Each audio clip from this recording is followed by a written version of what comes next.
बिस्मिल्लाहिर्रहमानिर्रहीम अस्सलाम वालेकुम। आऊं आहियां तव्हांजो मेज़बान लियाकत राजपर। नाज़रीन, गम्स हॉस्पिटल सिर्फ़ु शो पीस तौर ते तव्हांखे नज़र ईंदी हिकिड़ी बहितरीनु हॉस्पिटल, पर जेकॾहिं उन जे अंदरे खाने में वेंदो त तव्हांखे हज़ार दास्तान गम्स हॉस्पिटल में नज़र ईंदा। न उते दवा हूंदी, न एमरजेंसी में को ट्रीटमेंट हूंदी, न ई वरी कंहिं मरीज़ जी का देखभाल डॉक्टरनि जे तरफ़ां कई वेंदी।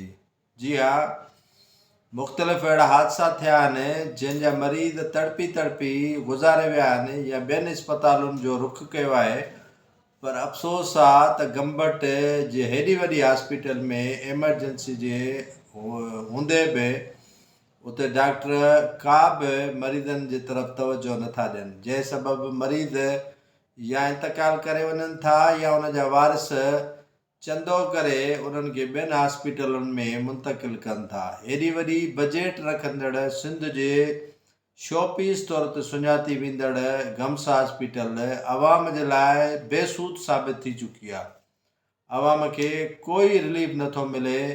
ताज़ो कुंभ भरिसां ॻोठ क़ाइम सोलंगी जे रहवासी इम्तियाज़ सोलंगी, जेको गुज़िरियल 3 ॾींहंनि खां वठी एमरजेंसी में आहे ऐं उनजी इहा जेका हाॾी आहे या खाॾी चइजे, उहा एक्सीडेंट में भॼी पई आहे, पर एमरजेंसी में दाख़िल हुजण जे बावजूद बि उनजी ऑपरेशन नथो कयो वञे।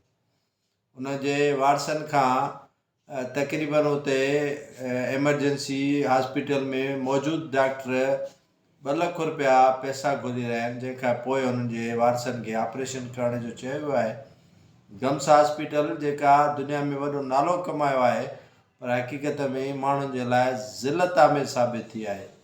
हितां जे रहवासियुनि मुतालबो कयो आहे गम्स इंतिज़ामिया खां त ख़ुदा जे वास्ते माण्हुनि जो कुझु ध्यानु कयो, कुझु ख़्यालु कयो ऐं एमरजेंसी में गुज़िरियल 2 ॾींहंनि खां वठी ॻोठ क़ाइम सोलंगी कुंभ जो रहवासी इम्तियाज़ सोलंगी तड़पी रहियो आहे, उनजो या ऑपरेशन कयो वञे या उनखे अस्पताल मां किथे ॿिए हंधि मुंतक़िल कयो वञे।